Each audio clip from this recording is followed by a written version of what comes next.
दोस्तों, money for all channel में आप लोगों का एक बार फिर से स्वागत है। दोस्तों, इस वीडियो में हम बात करने जा रहे हैं महिंद्रा एंड महिंद्रा लिमिटेड की। महिंद्रा एंड महिंद्रा लिमिटेड जो कि कोरोना क्राइसिस से पहले लगभग 500 के आसपास फ्लोट कर रही थी कंपनी। कभी 550 हो जाती थी, कभी 515-20 हो जाती थी। वो क्राइसिस के बाद, क्राइसिस के चलते फ़िलहाल 363 तक के बॉटम बना लिए थे इसने, 280 तक के बॉटम बना लिए थे और अब आप देख सकते हैं 363 के आसपास अवेलेबल है। इसने अपने कोरोना के जो बॉटम थे उससे लगभग 35% इम्प्रूवमेंट लेके आ चुकी है अपने प्राइसिंग में। और अब कुछ बड़ी बड़ी खबरें आ रही हैं महिंद्रा एंड महिंद्रा के बारे में, उसको भी एक बार इवैल्यूएट करेंगे और देखेंगे कि 550 के आसपास की कंपनी जो इस टाइम 350 की मिल रही है, यानी कि 200 रुपये नीचे मिल रही है, क्या इस कंपनी के फंडामेंटल्स इतने सच में स्ट्रांग है कि इसमें घुस जाना चाहिए, ताकि जब ये तमाम क्राइसिस कंप्लीट हो तो एटलीस्ट 200 रुपये का अप मूव का फ़ायदा तो रिटेल निवेशक उठा पाएँ। और वो परसेंटेज पॉइंट ऑफ व्यू से कितना होगा दोस्तों? वो लगभग आप बोल सकते हैं 35% के आसपास तो होगा ही। तो इसको इवैल्यूएट करने के लिए हम इसके मैक्सिमम चार्ट को दिखा रहा हूँ। मैक्सिमम चार्ट एक स्ट्रॉन्ग चार्ट दिखाई दे रहा है। 2002 में कंपनी मात्र 14 रुपये के आसपास इसका एक स्टॉक मिलता था और इसने 2018 के अगस्त के महीने में लगभग अपने पीक बना लिए थे महिंद्रा एंड महिंद्रा ने, जब ये 1000 को ऑलमोस्ट टच करने वाला था। वहीं मैं आपको बताता हूँ, जब 5 साल के चार्ट को हमने उठा के देखा और देखा कि इसने रिटर्न कितने दिए हैं अपने निवेशकों को पिछले 5 साल में, तब हमें वहाँ पे एक नेगेटिव रिटर्न दिखाई दिए हैं। क्योंकि इसने जो 959 के टॉप बनाए थे, 970-80 के आसपास के टॉप बनाए थे, उसको सस्टेन नहीं कर पाई कंपनी और वहाँ से गिरते गिरते लगभग 500 साढ़े 500 के लेवल तक पहुँच गई थी।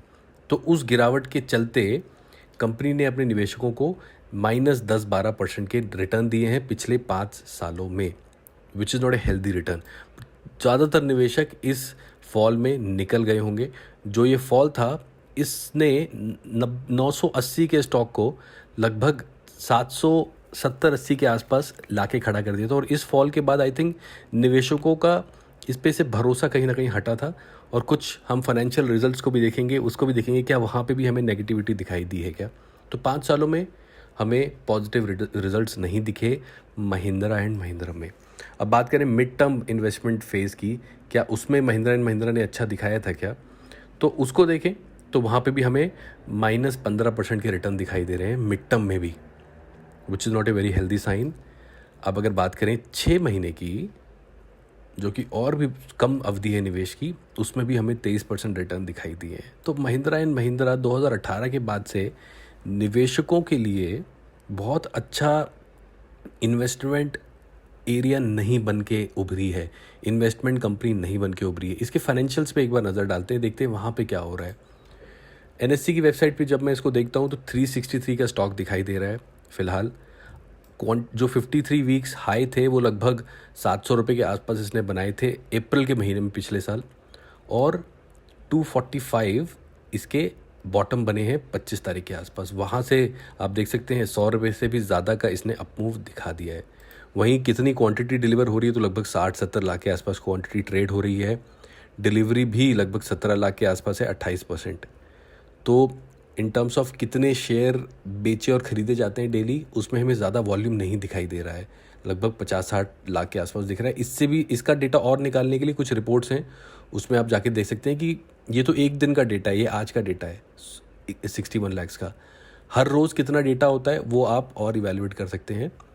पिछले कुछ रिपोर्ट्स हैं एनएससी की वेबसाइट पे जाके, उसमें आप चाहें तो प्लेलिस्ट में एक मेरी वीडियो भी है, उसमें मैंने उस रिपोर्ट के बारे में बताया हुआ है। अब अगर देखें तो महिंद्रा एंड महिंद्रा के फाइनेंशियल रिजल्ट्स को एक बार खंगालते हैं दोस्तों। 17, 18, 19 3 साल के नतीजे मेरे सामने हैं। 17 में 44,000 का कारोबार किया था, 18 में 48,000 करोड़ का कारोबार किया था, 4,000 करोड़ बढ़ गया। 19 में 53,000, लगभग 6,000 करोड़ बढ़ा यहाँ पे। तो year on year net sales बढ़ती हुई दिखाई दे रही है। प्रॉफिट भी बढ़ रहे हैं क्या? 17 में 3,600, 18 में 4,300 और 19 में 4,700। तो मुझे हर साल प्रॉफिट भी बढ़ता हुआ दिखाई दिया है और मुझे बॉटम लाइन भी बढ़ती हुई दिखाई दी है। वहीं अगर बात करूं मैं, कैश रिजर्व्स भी इनके बढ़ते हुए दिखाई दिए हैं। लगभग 33,000 करोड़ के कैश रिजर्व्स मुझे इनके पास दिखाई दे रहे हैं 2019 में। 2018 में ये आंकड़ा लगभग 29,000 करोड़ के आसपास था और 2017 में ये आंकड़ा लगभग 26,000 करोड़ के आसपास कैश रिजर्व्स दिखाई दिए हैं। वहीं अगर मैं देखूं डेट्स वगैरह, वहाँ पे भी मुझे 3,900 करोड़ के आसपास डेट दिखाई दे रहा है, जो कि पिछले साल 3,100 करोड़ था और उससे पिछले साल 2017 में 2,900 करोड़ के आसपास दिख रहा था। तो डेट में भी मुझे बढ़ती हुई फिगर्स दिखाई दे रही हैं। अब महिंद्रा एंड महिंद्रा दोस्तों इंटरेस्टिंग होगा कितने मार्जिन पे काम करती है। ये डेटा मुझे बहुत इंटरेस्ट देता है, उस बिज़नेस की पोल खोल के रख देता है। अब कोई भी बिज़नेस नेगेटिव मार्जिन पे तो नहीं होता, तो सारे बिज़नेस में मार्जिन ज़रूर दिखते हैं और 15% मार्जिन जो ऑपरेटिंग मार्जिन है, सारी सैलरीज और ओपेक्स काटने के बाद नेट कितना बचता है, ये देखना बहुत इंटरेस्टिंग होता है। महिंद्रा एंड महिंद्रा सारे तमाम एम्प्लॉयज़ मिलके एक जो ऑपरेटिंग प्रॉफिट जनरेट करते हैं वो है 15% का, जो कि पिछले 3 सालों से मुझे कंसिस्टेंटली दिख रहा है। 17 में ज़रूर 14.55 था, जो कि मोरलेस 15 ही है। 15.8 था 2018 में, 15.4 है 2019 में, तो ऑलमोस्ट फ्लैट ऑपरेटिंग प्रॉफिट है। नेट प्रॉफिट की बात करूं तो ऑलमोस्ट 9% के प्रॉफिट मुझे 2019 में दिख रहे हैं। 2018 में भी 9% के प्रॉफिट थे, ऑलमोस्ट सेम थे, और 2017 में भी मोरलेस सेम प्रॉफिट थे। और डिविडेंड भी मुझे दिखाई दे रहे हैं, ये फिगर्स आप देख सकते हैं। डिविडेंड पेइंग स्टॉक भी मुझे दिख रहा है।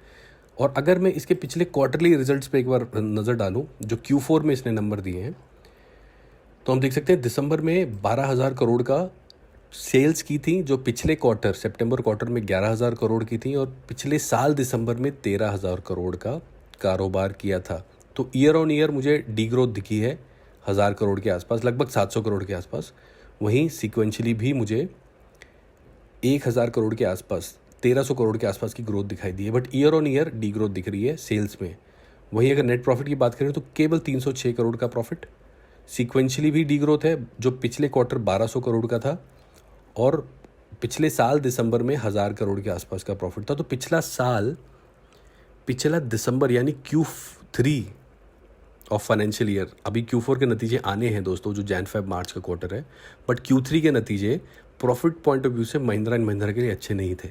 इसलिए हमने देखा कि ये इसका जो चार्ट भी है, आप देखिए, वो हमें बड़ा डिस्टॉर्टेड सा दिखाई देता है। 18 से 19 में जो गिरा था, जो हमने देखा कि 900 के आसपास जाके सीधा 700 पे गिरा, वो भी हम एक बार आपको दिखा देता हूँ। 17 से देखिए 18 से 19, मुझे यहाँ पे जो प्रॉफिट हैं वो फ्लैट दिखे हैं, और कुछ ना कुछ रीज़न और होगा, और इसमें अगर आप चाहें डिटेल एनालिसिस कर सकते हैं इस डाउनफॉल के पीछे क्या कारण है उसका। कुछ ना कुछ ज़रूर बड़ी अनाउंसमेंट आई होगी जिसके कारण ये हुआ होगा। तो मैं इन चीज़ों पे ज़्यादा घुस नहीं रहा, ये न्यूज़ सेंट्रिक फॉल होगा, क्योंकि मैंने जब नतीजे निकाल के देख रहा हूँ साल दर साल, ज़रूर इस दिन क्वार्टर का रिजल्ट आया होगा और उस दिन कुछ ना कुछ हुआ होगा। तो क्वार्टरली रिजल्ट भी अगर मैं देखूँ, ये थोड़ा सा इंटरेस्टिंग डेटा हो जाता है।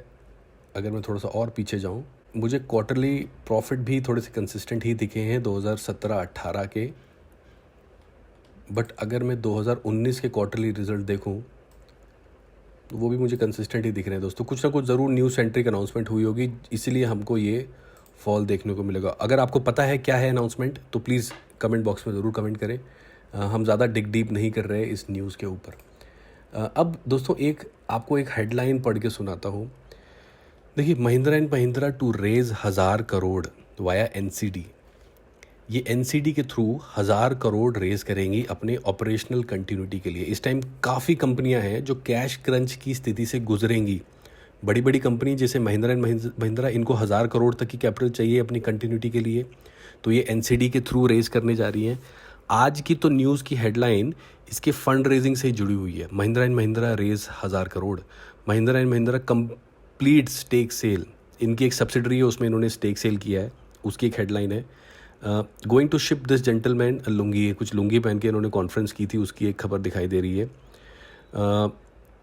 ये कुछ वेंटिलेटर्स बना रहे हैं, और ये अब आप देख सकते हैं वेंटिलेटर्स के बाद हैंड सैनिटाइज़र में भी उतर गया है ये बनाने के लिए Mahindra and Mahindra. May be this is a social service कर रहे हैं। बट जो 1,000 करोड़ की आपको NCD से रेज करने वाली खबर है, ये आज की ही है, 1 घंटे पुरानी ही खबर प्रिंट मीडिया में तो छपी 1 घंटे पहले ही है। अब आप लोग काफ़ी पूछ रहे होंगे कि व्हाट इज़ NCD, तो मैं आपको NCD का फुल फॉर्म बता दूं। देखिए दोस्तों, non convertible debenture are fixed income instrument usually issued by high rated companies in the form of public issue to accumulate long term capital appreciation. यानी कि फंड रेजिंग के लिए जो हाई रेटेड कंपनीज होती हैं वो NCD यानी कि नॉन कन्वर्टेबल डिबेंचर इशू करके पैसा उठाती हैं मार्केट में। यानी कि इनके पास एक फिक्स्ड इनकम रहेगी, इसकी गारंटी देते हुए मार्केट से पैसा उठाती हैं एक सर्टन रेट ऑफ इंटरेस्ट पे। अब फिक्स्ड इनकम इंस्ट्रूमेंट क्या होते हैं उसका भी मैं आपको बता देता हूँ। इसको भी मैंने एक बार सर्च किया है। फिक्स्ड इनकम सिक्योरिटीज़ क्या होती हैं? आर द डेट इंस्ट्रूमेंट, यानी कि डेट मतलब लोन, उधारी इंस्ट्रूमेंट दैट पे a fixed amount of interest in the form of coupon payments. यानी कि ये पैसा उठाते हैं, उस पर एक फिक्स्ड अमाउंट का इंटरेस्ट होता है। The interest payments are typically made semi annually while the principal invested return to the investor at maturity. यानी कि पैसा पूरा उठा लिया, प्रिंसिपल अमाउंट आपको मैच्योरिटी के बाद ही देना है, बट जो बीच का प्रिंसिपल जो इंटरेस्ट है वो आपको बीच बीच के इंटरवल में देते रहना है। तो इस टाइप का कुछ इनका तरीका है जिसके थ्रू ये 1000 रुपये इन्होंने अपना फंड रेजिंग करने की तैयारी है महिंद्रा एंड महिंद्रा में। तो कहीं ना कहीं ये कैश क्रंच की स्थिति में आने की इनकी हालत थी। उससे पहले इन्होंने 1000 करोड़ जुटाने का मन बनाया। अब सबसे बड़े सवाल का जवाब, क्या महिंद्रा एंड महिंद्रा में इन्वेस्ट कर देना चाहिए? दोस्तों, ये कंपनी कोरोना क्राइसिस से पहले 500 करोड़ के 500-550 के आसपास थी, बट हमने देखा कि 5 साल, 1 साल और 6 महीने में इसने अच्छे रिटर्न्स नहीं दिए हैं। तो क्या इसका मतलब है कि आगे भी नहीं देंगे? इन लेवल से जो 350 के लेवल है, 500 के लेवल्स के लिए अब देखें, ये जो प्राइसिंग है दोस्तों इस टाइम, ये 2013 के आसपास महिंद्रा के प्राइसिंग थे। ऐसे प्राइसिंग महिंद्रा में देखने को नहीं मिले हैं। तो यहाँ से 100-150 के अपमूव के लिए प्ले किया जा सकता है महिंद्रा में, बिकॉज इनकी जो लीडरशिप है ना दोस्तों, उस पर समाओ I have good trust. Anand Mahindra जो है उनकी लीडरशिप पे समाओ आप पढ़िएगा इनके बारे में। He is a very visionary leader. India में काफ़ी सारी ऐसी टेक्नोलॉजी लाने के लिए, battery operated car, battery operated rickshaw, बहुत सी चीज़ें लाने के लिए ये कोशिश कर रहे हैं और गवर्नमेंट से इनके बहुत अच्छे ताल्लुकात हैं। तो इनकी लीडरशिप पे अच्छा भरोसा किया जा सकता है। तो यहाँ से स्टॉक जो इस टाइम 350-550 हो सकता है, condition all this crisis should and. तो 2 सालों के लिए मैं बोल सकता हूँ 550 के टारगेट के लिए इसमें एंट्री की जा सकती है। लॉन्ग टर्म के लिए भी Mahindra and Mahindra as a company के साथ एसोसिएट किया जा सकता है, बिकॉज द लीडरशिप उस तरीके की है। तो दोस्तों, ये मेरी राय है महिंद्रा एंड महिंद्रा के बारे में। आपके क्या सुझाव हैं? प्लीज़ कमेंट बॉक्स में कमेंट ज़रूर करें। और आप भी अगर चाहते हैं किसी पर्टिकुलर निफ्टी 50 कंपनी के बारे में रिव्यू किया जाए तो प्लीज़ कमेंट बॉक्स में लिखें। Thank you so much for watching the video.